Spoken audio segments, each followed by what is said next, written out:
Rise and shine, it's a brand new day. Ken and Ken take the stage, ready to play. Weekdays at 10, the cars in the scene. Coffee in hand, they're living the dream. Question in the voice, got the whole town awake. Bringing fire to the mic, make no mistake. Shows in the corner, spitting out facts. Dropping truth bombs, ain't holding back. Ken and Ken in the morning, feel the heat. From 10 a.m. CST, can take a seat. We live that loud, that break in the mind.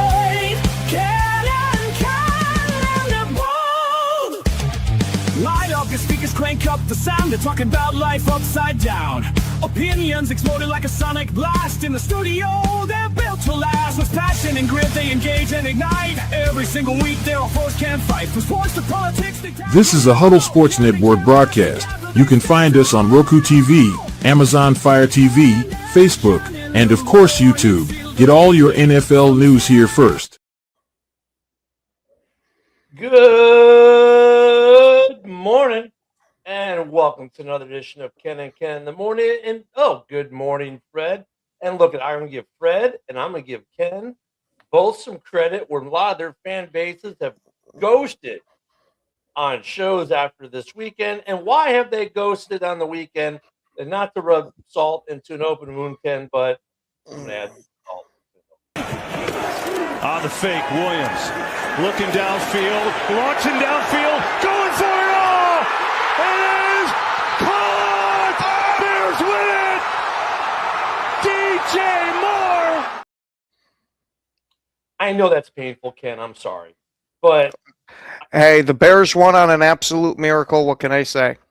I'm going to talk about that play in a little bit, but then the other thing happened. I don't have the video footage from the end of the Lions game, but that was just an insanely whatever game, the whole game. The ending was even more insane with the penalty, which was a good call on Amon St. Brown for the push-off, the end zone. But the fact that, what killed me was when the ref, they have the conference, everyone's trying to figure out what the hell's going on. The ref comes out and says, well, it was a touchdown by Jared Goff. And everyone, the fans like, yeah, we won the game, yeah. But there's a flag on the play. It's like, dude, just lead with there's a flag on the play. No. Don't lead with that. You got to go out there and rip some fucking hearts out with this shit. I swear that ref ripped up hearts. Hey, good morning, you jackwagon. Thank you so much for winning yesterday. I was gonna say nothing like having Rodgers as a quarterback out there ending the Lions playoff hopes. So here's the thing to all those Packers, Lions, Vikings fans who at the beginning of the year, and I can dig up tape if I really must and edit a cool little thing in CapCut, maybe I will. When I said we were doing a prediction, so look, at the Bears would be an 8 to 10 win team, dark horse for the playoffs, and I heard you're effing delusional, you're a joke, there's no way, stop smoking the crack, blah, blah, blah, blah. How many teams in the NFC North have clinched a playoff berth at this point in time, Ken? I think just the one, because I think Green Bay has to win one more. And what team would that be, Ken, that clinched a playoff berth? The Chicago Bears. Oh, the Bears. I mean, the team I said it would be a dark horse and was laughed at for saying that. Thank you, Fred. Because I'll tell you straight up, I thought that they were a 7 to 10 win team, but I was banking on the fucking 7, and I said maybe you'll get a wild card. But I mean, look, that's the difference between people who talk ball and people who talk trash, though, Ken. You know what I'm saying? It's like, okay, look, they're between 7 and 10. If they get to the 10, they're a dark horse. The logic of your argument flows. Then you had people like, oh, they'll be lucky to win 5. Like, dude, do you even watch football at this point? You know, when you were saying that at the beginning of the year, do you even watch football? It was still a toss-up at the beginning of the year, which it was going to be, because we saw you've had teams that have had a shit ton of talent, get a hot new head coach, and completely flounder. Oh, no. You also see the inverse of it. In politics and football terms, it was, oh, I'm a Packers fan. I hate the Bears, so I'm going to say it this way. I mean, let's be honest and let's be real here. But that's fine. I forgive John Dorn. Maybe not so much Rob, but Dorn, yes. Or the other Rob. But my favorite quote of the season so far was still Rob Haskell's in week 1. 7 minutes in the first quarter of week 1. Our season's over. And then, of course, they came back to win that game. And then Vikings fans started doing a little bit of this, and I feel sorry for them because their I, season, man, I, JJ I, McCarthy is not the I, answer. I never feel sorry for a Vikings fan. Fuck that whole franchise. They ended up with Brett Favre after that. I could care less about anything that happens to them bad. See, Fred, that was respectable though. 6-9 is respectable. I would be like, okay, they're building. These other guys were being completely outright disrespectful. Like they won 5 games the year prior. Oh, they'll do the same thing or worse.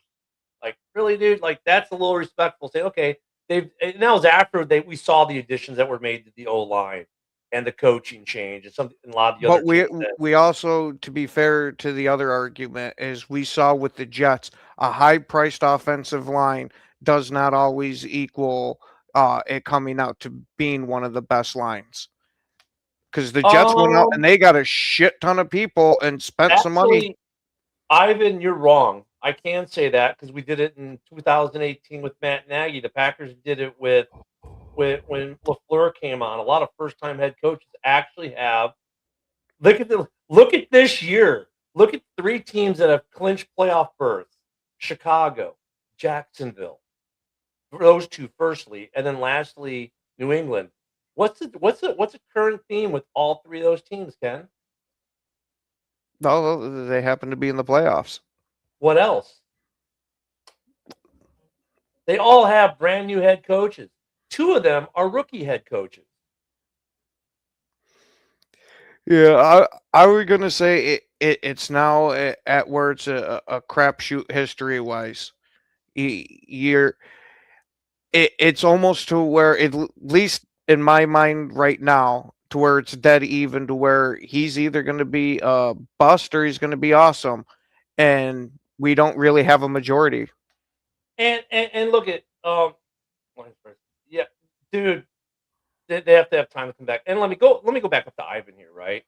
Ivan, I wasn't saying 8 to 10 wins with a bunch of unproven rookies. I mean, what are the unproven rookies that the Bears were projecting to start at the end of the beginning of the year? Colson Loveland, along with a veteran in Cole Kmet, right? Ozzie Trapillo was not. We were looking at a different left tackle. He's the left tackle now. It wasn't. We weren't banking on Monangai at that point. It was Roshan Johnson. So, in terms of the Bears pick, it wasn't that. And I think maybe I'm getting to what you're trying to say now. Saying the Bears were going to be a 6-1 team wasn't. Yeah. Okay. So I am addressing it. There wasn't a bunch of rookies that we were counting on. I mean, so to say that Ben Johnson couldn't get the 6 to 10 wins, I don't understand your argument then, because it was a totally He's saying what he's saying is it was just as likely that he was going to get just a couple of wins his first season as it was going to be to that 6 to 10. But I mean, okay, I can get that, but I can get that if you're, let's say, a team that had nothing. I mean, we all knew this team had a lot of talent. We knew it last year, and that Eberflus couldn't coach his way out of a wet paper bag. We knew that, right? So, I mean, I get Ivan's argument, and I see where Ivan's argument is coming from, but he's obviously not looking at that Bears roster that they had coming into the season with the personnel. I mean, coaching matters. We all know that. Well, we knew they had a good roster. I was going to say we've seen dream teams just turn to absolute shit. Right, but his thing was about his first comment about, depending on a bunch of rookies and that, it's not. How come another one that picks up? I get what you're putting down, Ivan. You're just not right. You're wrong. Because you obviously didn't look at the Bears roster. The Bears roster this season was unproven, so DJ Moore was unproven. Jalen Johnson, unproven. There was no data. There was at least a full season with 90% of that roster. The only part that was unproven as far as being together was the interior of that offensive line. On that, I would agree with you. The defense was a top 10 defense from last year coming in. It's funny because it's not a top 10 defense. The defense is actually worse now than we thought it would be. The offense is a lot better than we thought. We knew DeAndre Swift had 950 rushing yards against the worst offensive line in football last year. So there was a ton of data, Ivan. So saying that the Bears at the beginning of the year was going to be between a 6 to 10 win team would be a good argument to make. To say they're going to be a 4-win team would have been a bad argument because they have more talent on that roster than say, I don't know, Nashville, than Tennessee Titans. You just saw the year before the Jets had a shit ton of talent on their roster too. They went out and got the huge name free agents for their offensive line, and everything just absolutely God, crumbled. Ivan. Okay, I could start going over Brisker. I can go over Montez Sweat. I can go. I mean, I just named a couple. You want me to name the whole roster so you can? The Bears were not a roster of rookies. God, I love these people. Hey, good morning, Joe. Yeah. Good morning, Joe. Yeah. Hey, Dorn. I agree with that. I mean, Dorn. I know you watched the game. I thought one of the things that the two Toms said that was pretty true in terms of the Bears defense this year. A lot like the 06 team. Bend, don't break, generate turnovers. But unlike the 06 team, Dorn, this defense doesn't score a lot of touchdowns. The 06 defense did. That's a big difference. This defense does not score a lot of touchdowns. They get turnovers. But yeah. See, look at that. That's what I'm saying. With Ivan, it's all from his fan bias because Gordon, Brisker and Gordon, who were tearing everyone up the last couple of years, they're not that good. Sweat's a disappointment. He's not that good either. None of your players on the Bears are that good. Okay, Ivan. See you in the playoffs, bud. I think Ivan's a Bears fan. And I've heard a lot of people say that Sweat has been a disappointment. Now, granted, he looked freaking awesome last Sunday going against fucking the bust of fucking Jordan Morgan, because holy shit, he ran him the fuck over like he was a piece of paper. The bust of Jordan Morgan. Oh, dude, I was trying to fucking give Morgan the fucking benefit of the doubt, and he was kind of serviceable at left guard. He was better than Sean Ryan was at left guard.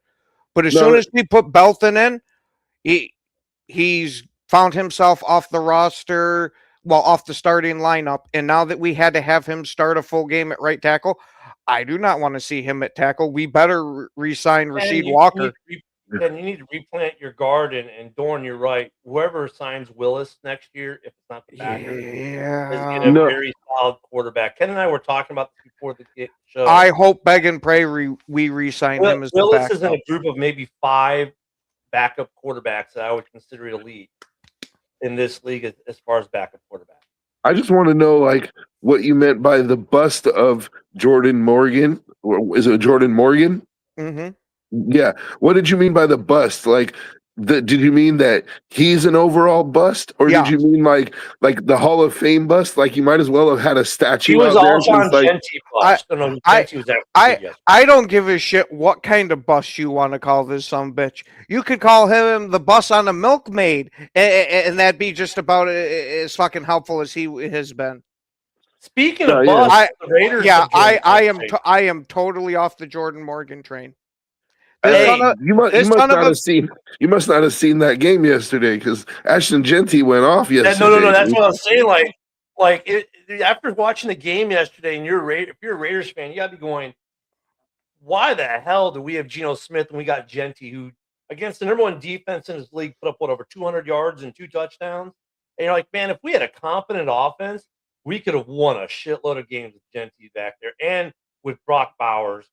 And we got Max and nothing. And it's like, here's a talent level. Those guys, and then everyone else. Mm-hmm. It's just like. But you know what? If you're a Raiders fan, I think you took some positives away from yesterday, because you did. We've been getting our asses kicked for weeks now. And I mean, that 31-0 against the Eagles. I think we had a 30 or 24-0 against the Chiefs in there, a few weeks Joe, back. Hold on, I gotta do something. This isn't directed at you. Okay. The number 2 seed in the NFC is not a top 10 team, not even close. Gotcha. Yeah. Go ahead, Joe. But you know, if you're a Raiders fan, I think you took No. something positive from yesterday, because it's like you've been wanting to see, like, you want them to still lose to get that draft spot for the quarterback, but you want to see a little bit of fire in them. You know what I mean? You want to see like that they're at least competitive. And Well, you saw it from Genty, you see it from Max, but you want to see it from the other folks who yeah, and they've packed it in, which means you guys probably get a lot of wholesale changes, and maybe that well, includes the coach. yeah, but we lost by 2 points, dude. And like I'm so overall, it was like it was a watchable game. You know, it was the perfect outcome for a Raider fan who thinks like me. You know, which was like, good. We're still on. You know, the tank is still on track, and we can get our quarterback, but we didn't look like absolute dog shit. And where it's like, you know, oh man, there's no hope for this franchise. You know, like I thought it was a good balance. But that Bears Packers game, dude, I just wanted to say, like, I thought it was awesome. So early in the game, when Keyshawn Nixon took that cheap ass shot on DJ Moore, I messaged Ken and I was like, bro, I'm all for rivalry, but that was a cheap ass shot. And he was like, and he Ken and messaged I me back. said, And Ken messaged me back, and he was like, "Yeah, that was a cheap ass hit, dude." And then, and the so I just thought it was so fitting that DJ Moore catches the game winner on Keyshawn Nixon, dude. Like, hey, while Keyshawn Nixon was draped around him like a cape, I mean, he was like, I just felt like that was poetic justice. Yeah, That was he like, wow, chef's kiss. You know what I mean? oh wait, That wasn't a cheap shot. Are you kidding? Well, all right. I'm not. look, Thorne's I got have to be give trolling with that you one know, because Green Bay. Look, you have to give the Packers a lot of credit too, because and they did what the Lions did last year, right? They lost their best defensive player and they reacted. And we heard, oh, top 5 defense, and they said top 5 defense. I don't know how many times in the broadcast Saturday, right? But they adjusted. Well, the pass rush wasn't as good as it should have been for them. No, but was the defense still really good? Yeah, they stepped up. Their defense stepped up. And look at, if not for the bad, and Ben Johnson took ownership of that play call because it didn't work with the ball sailing over Genty's head on the direct snap. And he said, look, I love what he said at halftime. And they said, what's the problem with the offense? And his response to the reporter was, me. I'm the biggest problem to the offense right now. He literally said that he was the problem. And I love that self-awareness about him as a coach. I mean, they moved the ball great, and then they kind of got deflated after that play imploded. But Green Bay, give them credit because their defense held really good without Micah Parsons. I mean, it's no Micah Parsons and no Kenny Clark. So that, for me, was a big distinction between this year's defense and last year's defense. But they played really well. They covered really well on the receiving core. They were on the tight ends. They weren't able necessarily to stop the run, and that's where I think the problem I have with maybe the play calling was we would running over 5 yards a clip, and then we'd go do a pass play that wouldn't work for whatever reason, and then the very next play would be a run play, and the Packers knew it'd be a run play, and they would stop it, right? So there was some of that. I was like, okay. I love guys like Ivan who just want to tear this Bears team down. That's all he's doing. Got it, Ivan. You hate the Bears today. I got it. Look at Ivan. You can be as negative as you want about this Bears team, but here are the facts. They've won 11 games. There's a number 2 seed in the NFC right now. I don't care what you compare them to. You can have all your excuses as to why they're not that good. At the end of the day, it's 11 W's. It doesn't matter how you got them. The fact is you got them. You don't get them because you suck. You get them because you're in position to get them. Whether it be by, as you will say, a fluky play or not, is irrelevant. The fact that you're in the position to get the W is what's relevant. So this is good. You're not telling the truth at all. I don't understand how you could call that win fluky when, like, what, because they recovered the onside kick? Is that the fluky part? Yeah, because before that onside kick, they had a 0 0.8 or It was 0.9% the chance of percentage winning. was super low, and they recovered the onside kick. So he's like, "Oh, it's all flukiness." So to Ivan, it's It, fluky, and and it's facts that the Bears suck. Like, and speaking of Ken giving props to Ben Johnson there for taking the heat there, I got to do the same thing for Romeo Dobbs, because instead of like other players that have made giant gaffes like that of just running away as soon as they get off the field, he sat there at his locker, did the interview, and yeah. said, "This one was all on me. I've made that play 1,000 times, and this time I let it fall out. It was all Well, on me." I think there are two things with that. One, he made the mistake of kind of looking up a little bit at the last moment there to see who was going to hit him. So he took his eyes off the ball. And that's a common mistake that receivers make all the time. We just don't talk about a lot, but they do. Well, we do talk about it when it's a big drop pass. But dude, how many drop passes do we see throughout a year where a receiver starts looking away early? We saw it a couple games in Saturday night's game for both teams, actually. Now, are we talking That about the was whole league or just Green Bay receivers? No, Because I'm I've just seen a talking lot in of drops general, from them. the whole league. We see it all the time, that kind of thing. Yeah. The other thing is like that was not an easy ball to catch coming off that Cairo Santos kick. It's not like the ball's a nice, neat little spiral you're catching. It's moving, it's tumbling, it's cold out. It's like it's extra normal. It's not your normal catch to begin with, and then you take your eyes off of it the last second.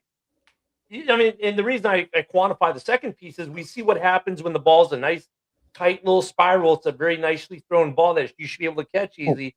This was not an easy ball to catch to begin with. And then Yeah, you this take was a your eye off. knuckleball.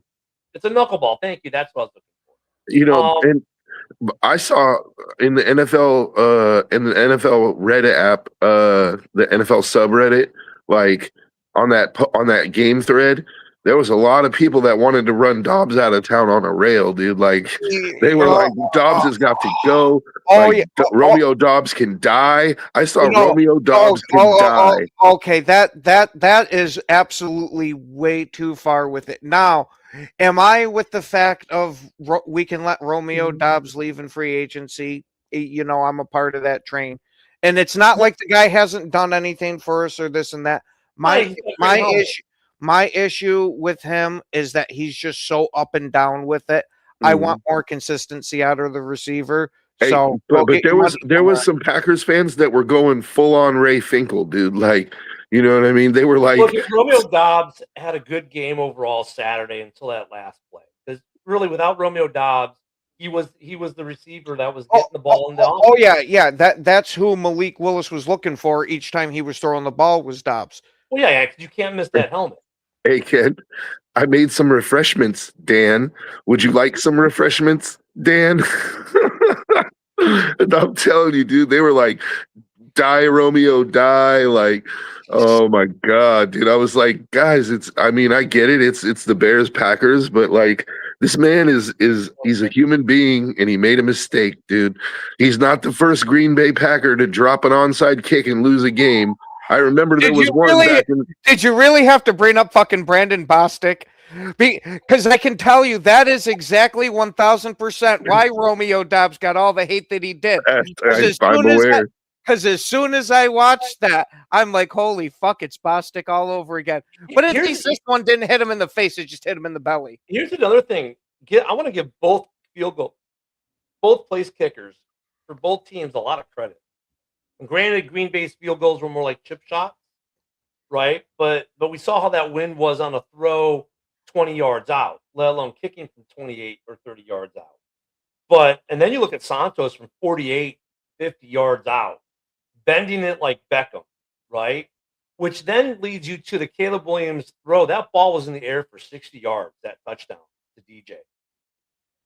That ball, he threw it from the Bears 45, and DJ caught it about almost 5 yards deep into the end zone. That ball was in the air for 60. You want to talk about accuracy on a day where the field goal kickers kicking a 48-yarder have to bend it like Beckham, and he threw that thing on a rope. I was just gonna say that wind was crazy because you saw that pass where he threw it. It was a pass I think Caleb threw where he had a guy. I wouldn't say wide open, but open enough. But the ball, like he threw it. It was on target, but you saw the wind take it. No, that was was a great. Malik. Yeah, it was a Or it Green was Bay. Malik. Yeah, was so a it was Green like Bay. boom. You saw it. It was heading straight for him. This is a touchdown. All of a sudden, the wind just grabs. I'm like, are you fucking kidding me? Yeah, like that was like whoa. That should tell you about accuracy and arm strength, man. Yeah. I think Caleb has some of that. But That I was actually want to give credit to all the quarterbacks in that game because Jordan Love was playing pretty well before he went down, and Caleb Williams I think established himself. Like I think like to do it not once but twice, like to take him down in the 2-minute drill and get the touchdown, and then to take him down in not even take him down in overtime to win on a bomb in overtime. I think he established himself as like a clutch player. And Malik Willis, just let me finish this real quick. Malik Willis, like I'm sure, Packer fans, even though, Malik Willis has played really well for you guys, I'm sure when Jordan Love went down, there's a part of you that's like, oh, shit, this is exactly what we needed. But at least, Willis has done well for us. So you have hope, right? I think Willis acquitted himself very well. Like I was very thoroughly impressed with Malik Willis because when Jordan Love went down, it was okay. Malik can lead us for a drive and Jordan Love can get back in. We'll be all right. And then once Jordan Love was out of the game, it was holy shit. I hope Malik Willis can pull this one off. I think though with Malik Willis, so the thing that I said this yesterday on House Hall. I said it pre-show to Ken. I think Malik Willis actually coming in was actually better for the Packers and maybe leaving Love in certain ways. For instance, the Bears weren't ready for Malik Willis. He's a different type of quarterback. He definitely uses his legs a lot more. And the Bears have a problem with quarterbacks that can run. This defense, we're good against running backs per se. But quarterbacks that can run, they get us for chunks. And Malik got us for chunks yesterday. Look, he's one of those elite backup quarterbacks in this league. Like I put him in that category, especially after what he did last year. And Tyson Bagent goes in that category, and Mac Jones is in that category, and what's his name in Baltimore is in that category. And now you can go with the old man Flacco is in that category now. Like Willis is going to get a contract, and if Green Bay doesn't retain him to be their backup, he'll go. I don't see Malik going anywhere unless he can be a starter. He's not going to go sign with Buffalo to be a backup, right? Mm-hmm. He's going to sign somewhere else if he can start. I don't know though if someone's willing to offer him a starting gig, but I'll tell you what, based on what we saw last year when he took over for Love for 4 or 5 games, and off of last night, and we'll see if he plays. He may play this week against Baltimore. We'll see how long Love's that's what I'm hoping for, because as far as I can remember, this is Jordan Love's first concussion as a pro. I don't. No, I think he has one other. We can maybe we'll look that one up. I think he might have one other, but still, I mean, even with concussion protocol, it doesn't matter if you're first, you're fifth. You could still be out more than the week. We've seen guys on their very first one be out a whole season.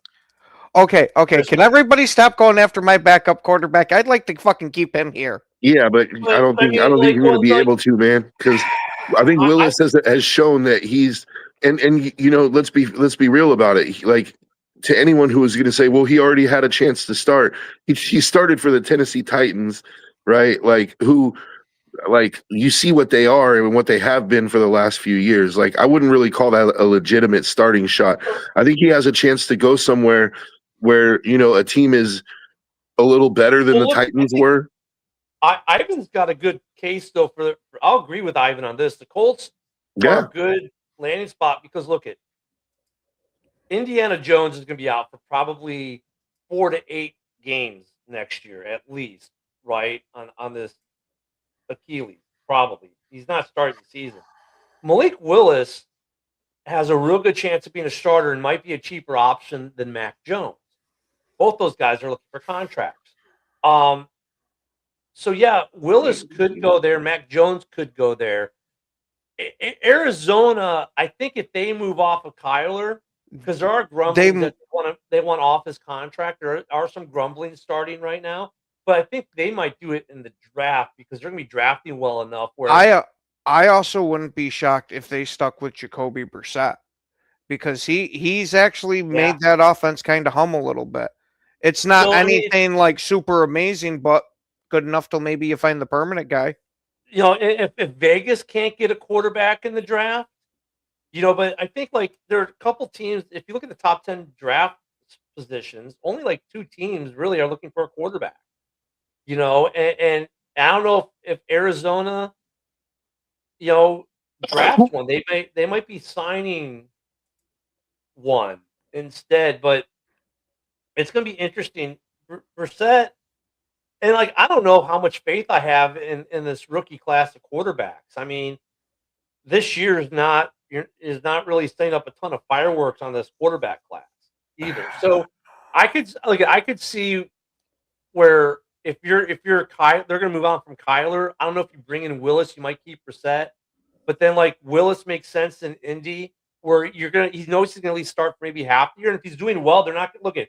If you're Malik Willis and you go to Indy and you start the year off 6-2, and now Indiana Jones is back from injury, you'd have to figure they're not going to bench you if you're 6-2 at that point. You're still the hot hand. They're going to go with you. It's your job to lose at that point. So, that's a good situation there in a way. It's because if you look at the other teams that need a quarterback, Vegas, yeah, you'd probably go there to start.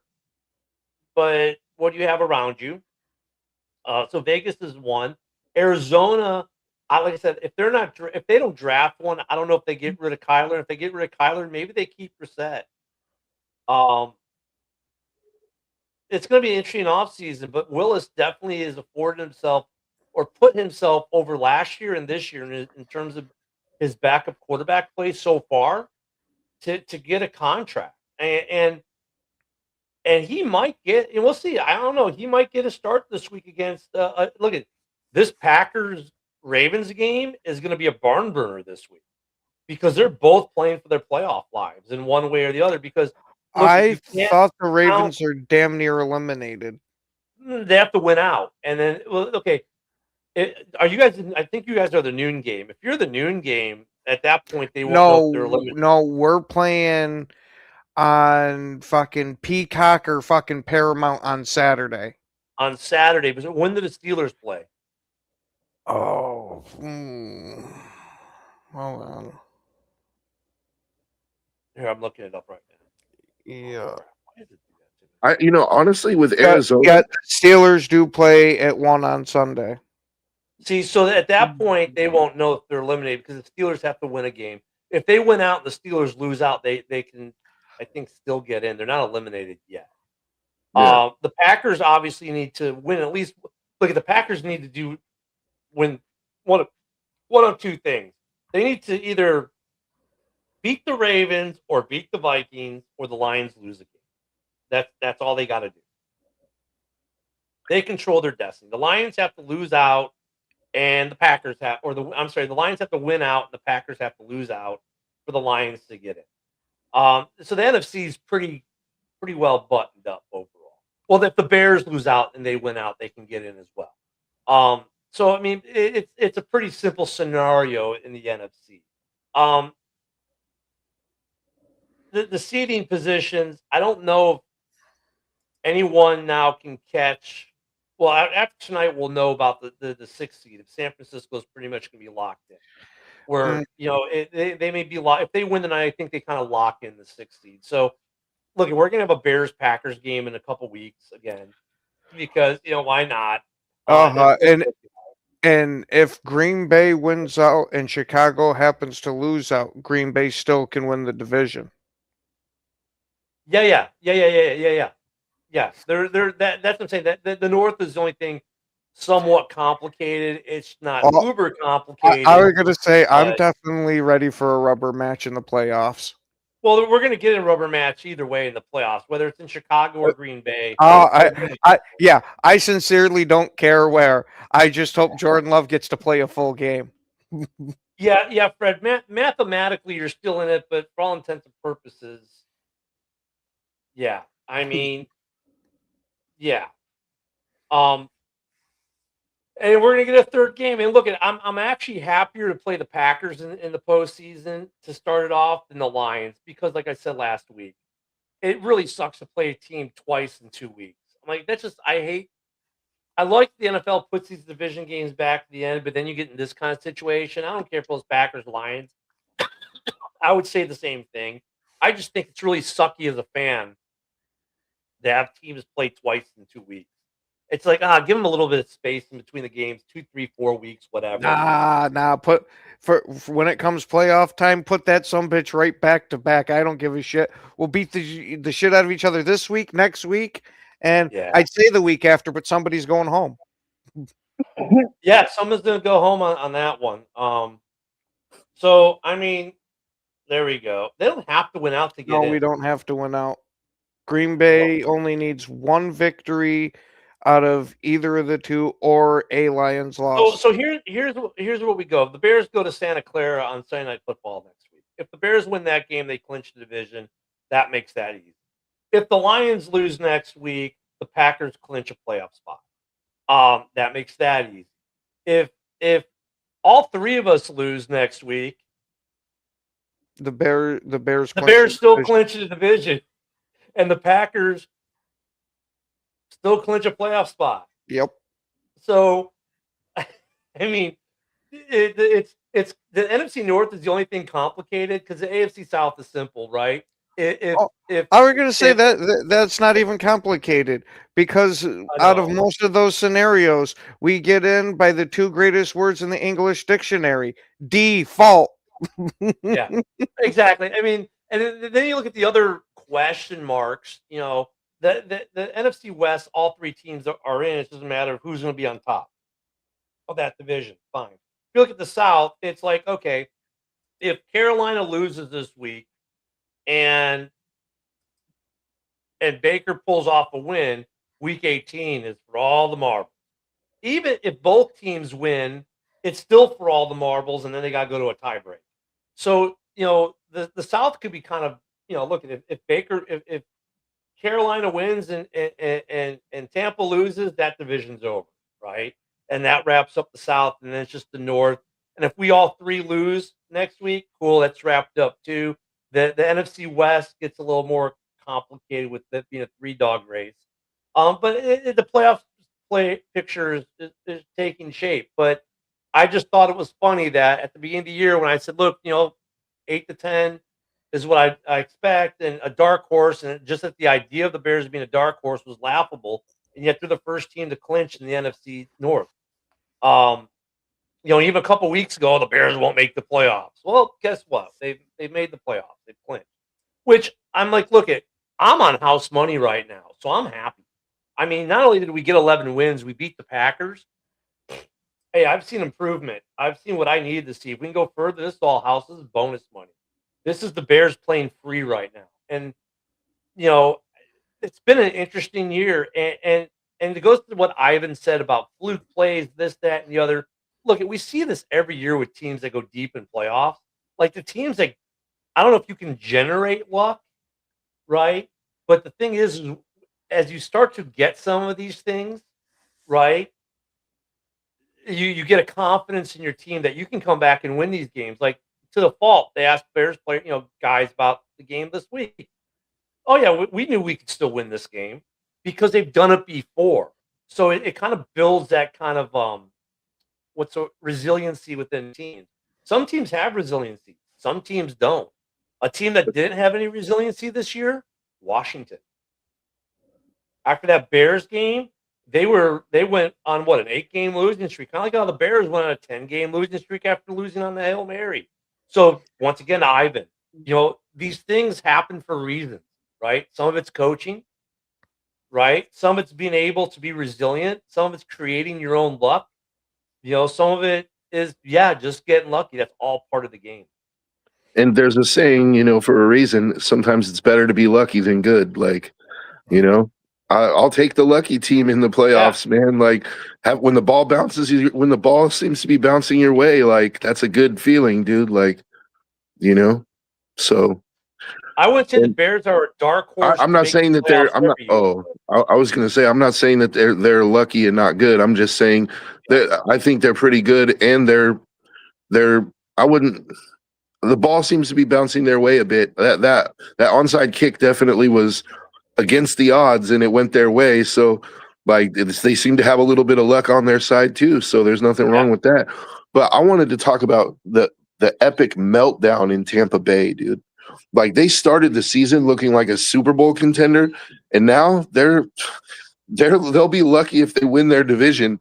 When they started off with like a freaking 3-game lead, dude. Like, I For don't. the first time in a decade, Carolina stands alone on top of that division. It's. Who would have thought that? I don't understand how the Bucks managed to let it slip through their fingers like that. It's because they're pulling guys off the streets to play in the secondary for like the last like half a season. And Baker Mayfield, both of his shoulders are banged up as well. Like literally, he's got like shoulder injuries to both of his shoulders. And Baker, man, like the dude can only will you so far. He can only will you to victory so much. You know what I mean? Yeah. I think he used a lot of his Baker magic early in the year, and he willed that team to victory so many times. And then you go, well, look, Baker does Baker things. So they've always got a shot, but Broski's right. That defense, Yep. for as good as their front can be, their back end has been terrible. Yep. And on offense, they haven't really had Mike Evans, Godwin, and Igbuka together out there. Maybe like once or twice the entire season. And a lot of times they've only had one out of those three guys out there. So yeah, it's just been a shit show for them. But yeah, the Panthers control their own destiny now. Ivan actually makes a pretty decent point. I think they were better than 8-1 in one-score games. They didn't win like 11 one-score games that year. I don't remember what the number was. It was up there. Ivan might be right. Maybe Are you talking about the Vikings the other year? Mm-hmm. Yeah. Yeah, I think it was 10. I think they won 10 like one-score games or something like that. And there's the second part of his comment. But the thing with this league, dude, 70% of the games in this league are decided by one score. I mean, that's when we're doing. That's what I'm saying. When we're doing preseason predictions, and you hear think of it this way: 3 teams that were in last place last year have already clinched playoff positions for this year, right? Yeah. The worst to first is a very common thing. Why? Because even your teams that we think are dog shit, like this year, we think are dog shit this year, are still losing a lot of close games. Cleveland lost a lot of close games. The Titans were in a lot of games. Who the fuck saw Cleveland playing the Bills to the wire? That's what I'm saying. So next year that could flip, because when 70% of your games in a league are within one score, parity is pretty good. So I mean, when someone says a team could be between 6 to 10 win teams, to be honest with you, to ding myself, that's a pretty safe call to make. A gutsier call to make is say, no, they're going to win 11 or 12 games, or no, they're only going to win 3 in some ways, because the parity is such in this league that 70% of your games are a one-score game. The difference, I think, comes down to some of that other stuff, like the luck of the ball, the flukiness, or the resiliency of a team believing they can win. When a team starts thinking, "Oh, here we go again," happens. Yeah, Judkins snapped his leg. Oh, dude, it was fucking bad. Pretty much a broken leg. Plus a knee, say this is his leg, and here's his knee. It broke right below the knee, but it was off like this, pointing. Oh, I heard the full injury on Judkins. Damn. But it's a broken leg, plus possibly a knee injury, plus possibly an ankle injury. I mean, I don't know if the dude's playing next year. I don't know if that dude's playing again with how bad that looked. Oh, that's a shame, man. Because he looked awesome. Man, yeah, he looked like he was going to be legit, dude. Yep. Yeah. And I was just telling the old lady during that game that he looked like he's going to be one of the best running backs for the next 5-6 years. Mm-hmm. Yeah. Honestly, he was winning. He was winning the out of all the running backs drafted this year, he was looking like he was like the aside from Travion Henderson, he was looking like he was the most promising dude. Mm-hmm. Yeah, I don't know if I would take the Browns to win the AFC North for next year right now, especially with Junkins being out. Now they have a running back issue. Yeah, You know, if Junkins wasn't going to be hurt, yeah, I figured next year. I figured if without Junkins' injury, and if the way if Shador is going to be their quarterback next year, and Myles Garrett keeps playing like Myles Garrett does, that look at that division is completely winnable by any one of those teams in that division. I wouldn't be surprised if next year Cincinnati wins that division. If they draft defense with their quarterback and that offense they've got, oh yeah, they can win. That division's up for grabs. And then you look at the Steelers. Well, they might not have a quarterback because Aaron said this was his last season, but is it his last season? I don't know. Yeah, if they go to the playoffs and lose and they're one and done, is Tomlin back? Or so are they having a new head coach and new quarterback next year? I mean, you look at the AFC North next year, Ivan. You could almost just like I said this year for this division. If you remember at the beginning of the year, I said when people said, "Well, who's going to win the division?" I said, "Flip a quarter," because this division, even now, it's still. I mean, the Bears are in pole position, but still flip a quarter. The AFC North is going to be one of those divisions next year. You're probably going to flip a quarter.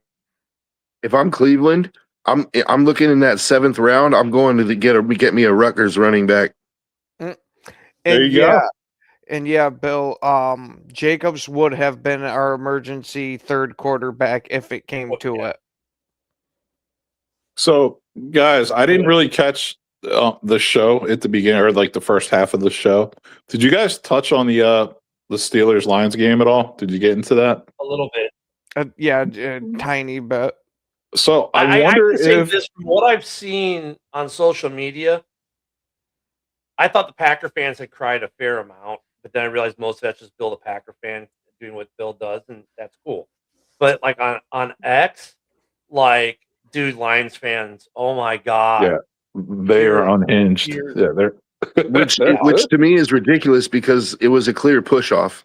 Like you could totally see it. It's they're obvious. saying the play before shouldn't have been a penalty. It's at the point though where you're complaining about penalties or lack of penalties for why you lost the game. You've already lost the argument. Guys, all I can say is this: the Steelers, with their banged up, terrible offensive line, with 2 running backs who are just known as like dual threat running backs, they're not known as like great rushers. You know what I mean? They ran for 230 yards, and the Lions only ran for 15. So, like, I wonder if it was a prop bet and how much you would have gotten paid if you would have picked Aaron Rodgers would have more rushing yards this game than Jahmyr Gibbs, because he did. Which is scary. Which is insane. So, and here's another thing about the Lions fans crying. That last drive when they drove down there, they got 2 personal fouls on the Steelers to help get them down there. So it was like, Fred, I love you, dude. You're freaking great. Fred is great. Oh. I mean, but the refs didn't make a difference, right? St. Brown made the difference with pushing off. I mean, it's just what Lions fans do, man. This is what you missed at the beginning, Broski. I said, the only thing I can complain about the refs in that game with that play is after they had their long discussion, everyone's like, okay, who won this game? And the ref comes out and goes, it was a touchdown. So he acknowledges the Goff scores a touchdown. Goes, but there was a flag on the play. It's like, he just had I mean, if he would just come out and say, okay, there was a flag for this and whatever, the controversy might not be as much. But no, this dude said, here, let me give you your heart. Now let me rip it out from your chest, stomp on it, spit on it, and take a leak on it. I mean, dude, we got to see the air golf. We got to see air golf on that one. We got to see the baby giraffe legs fly through the air. That was freaking hilarious. Oh, I mean, look at they came back. They stayed in that game, but this year, tell me they didn't miss Ben Johnson.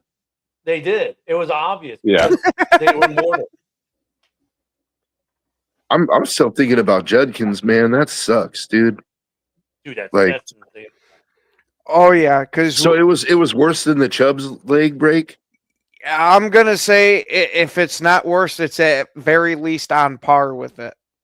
Damn. And you see Chubbs, and shout out to Broski because, I felt like when Chubbs came back, I was like, if he could be 75% of Chubbs, he could still be good. Or Chubb, he could be still good, but he hasn't even been 75%, dude. And running backs who take like Broski, massive. Broski said he would be washed after that leg, and he was right. You know what'd be interesting? What'd be interesting? Let the Jets cut Justin Fields, and the Browns sign Justin Fields, but not to be their starting quarterback. Let him become their new Taysom Hill. If you feature him more heavily as a running back than as like a tight end, I'm on board with that. I thought you were going to try and make the case for making him the starter quarterback over there. No. Come on, guys. I was about to lose my fucking mind here. I've been advocating him I've been advocating. And by the way, Taysom Hill had a bomb touchdown this week. He did. Yeah, I would advocate Justin as a Taysom Hill. You know what's great about that Taysom Hill touchdown? Now you have to respect him throwing again. You just have to do it every so often. Let Taysom Hill throw a touchdown. Now you have teams are like, is he going to be receivers? Is he going to be running backs? Is he going to be a tight end, or is he going to be a quarterback? Do that with Justin, with Shador, because look at any quarterback that gets drafted in this league, and this goes for Shador. Given the right stuff, Shador could rip this league up. He could. Given I was going to say they could be a nasty tandem because I will give it to Shador. He can throw the ball pretty decently. And Justin Fields can run like crazy. Shador has very little wheels. He's got like two gears. Think about that combination, though. You could have a play where keep them both on the field at the same time all the time. Yeah, do like the Bears play where they had Bajan, where Kayla takes the snap, throws the ball back to Bajan, and then Bajan can either run it, throw it, whatever, right? You could run that play, and you could run it in any combination. You could put Shador on the outside, you could put Justin on the outside, and you could throw to either of them, or either of them could run it. Or there's so many different ways you could run that a play with those two guys, quarterback / running back / tight end / wide receiver, whatever. Where you're like, because both of them have the athletic ability. Now we don't know about Shador catching the ball or Justin catching the ball per se, but let's say they can. Dude, could you imagine the play possibilities Stefanski would have with those two guys on his offense? And then could also run direct snap to Justin Fields, like direct snap runs, like Wildcat stuff. Like you could do a lot. Yes, Bill.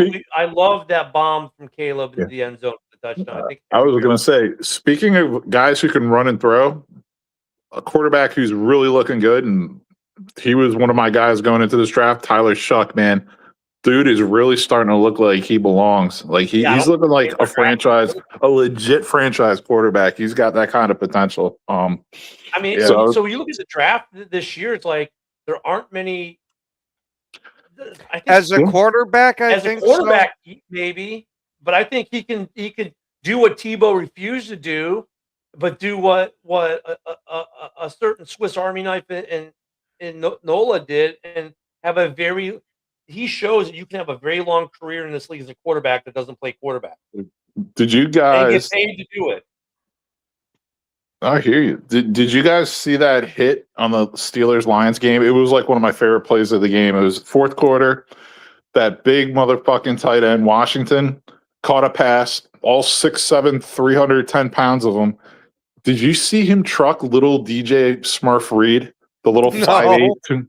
No, but I will be looking that up now, bros. He trucked him, was near the sideline. He trucked him so hard, he splat. The dude just like right on his back, arms out, like he was doing a snow angel, like on the ground. Like, I didn't know if they were going to be able to scrape him off the turf, man. That was hilarious. I don't know if he made. Hindsight's always going to be 20/20. But when Justin when the Steelers let him go, and I know there were tons of Steeler fans who were mad that they let him go because he was 4-2 as a Steeler. What were his options? And the Jets were like, "We're going to give you $40 million to make you a starter." I thought, like, for him, his style of play would have been better in Miami to back up Tua. And you figure with Tua, you'd grab a concussion or something, you'd get in. I thought that would have been the smarter move. But like, Yeah. I mean, but if you were Justin, I don't know where else you were going to go last year in free agency. I mean, I think he would have rather have stayed in Pittsburgh. And I know a lot of Pittsburgh fans would have liked him to stay, but now at this point, I think yeah, you've got to be a Taysom Hill now, right? You've got to be a Taysom Hill now if you're Justin Fields. Hey, let's not forget we got a game to watch tonight. We've only got a few minutes left, dude. This game tonight's actually a pretty big game, right? The Colts. I mean, if they lose, they're done. They're playing to stay in.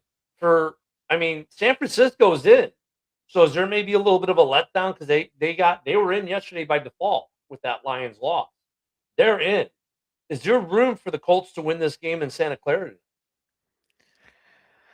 Maybe, but I don't hold out too much of hope because unfortunately San Francisco's playing well. Yeah, but I thought Rivers acquitted himself well in his first showing. I think there's a shot. Yeah, I think with more practice, like he should hopefully be able to play even better than he did last time. So there's a shot. I mean, they're playing for their lives. There's something to be said for that. But it's going to be an uphill climb, that's for sure. What do you think, Broski?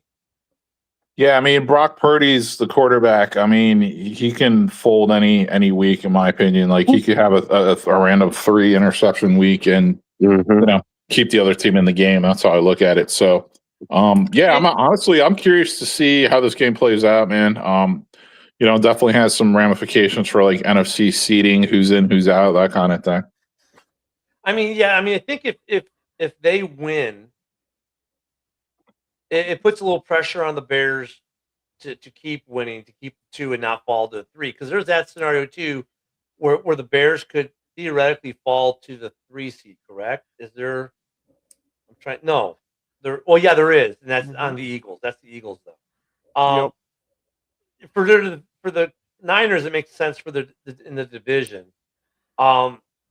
This is what I hate about this part of year. It's an exciting part of year, but at the same time, you get some point where, okay, we're locked in, so we'll just kind of like be vanilla. And look, if you don't think the Packers and Bears games the last 2 weeks, if you don't think those playbooks were vanilla, they were. Yeah, at the point we played 2 weeks ago, we both had the idea our odds of getting the playoffs are pretty good. And if you think that either coaching staffs for Green Bay or Chicago emptied out playbooks in the last couple games, no, they were still pretty darn vanilla overall, defensive scheme wise, offensive scheme wise. They're starting the playoff teams are starting to install their offense, their playoff playbooks, right, at practice. They're not really using that shit in the games yet because they kind of know, okay, we don't have to pull out all the bags of tricks at this point. They're trying to show as little as possible. So that's what I hate about this part of the season. Like, you're still going to get some good football, but you're also going to get some games you're like, you just know it's kind of vanilla. You know what I mean? Yeah, if the Bears beat the 49ers next week, they win the division, and they're locked into nothing less than a 2 seed. So they can either be the 2 or the 1 seed. Right. So, I mean, really, when you think about it, if that happens, I mean, dude, are they resting starters the last week against the Lions? No, I think Ben Johnson wants to beat Detroit because of week 2, to be honest with you. I think the Bears. I hear you, but yeah, I mean, I don't know. Like, I'm curious to see how it plays out. I think as long as you stay healthy, you play your starters, and the Bears are relatively healthy. Green Bay, if I'm Green Bay, I'd maybe rest Josh Jacobs, for example. But I would go a happy medium. I would like play my starters for the first quarter just so they get some action, and then I'd pull them just because I don't want to risk losing anybody for the playoffs. Yeah, or maybe like the first half, or maybe even in the third quarter a little bit, just to keep it going, and then pull them before start rotate, or maybe you play them the whole game, but you just rotate them more than normal, like the guys you rotate, like your O-line and stuff like that. So, oh Jesus. So hey guys, how are we gonna say? I always loved Scott Hall. No, Ivan. I don't think DJ Moore should get traded. Hey guys, we're out of time. JB's up next. So thank you guys for watching this morning. Don't forget JB's on next. We'll be back tomorrow. Programming note: we will not have a show on Christmas morning on Thursday. We will be here Wednesday. We will be here Friday. So enjoy the game tonight, guys. We'll see you tomorrow. Thank you for watching. For all of us here at Ken and Ken, have a great day. Merry Christmas.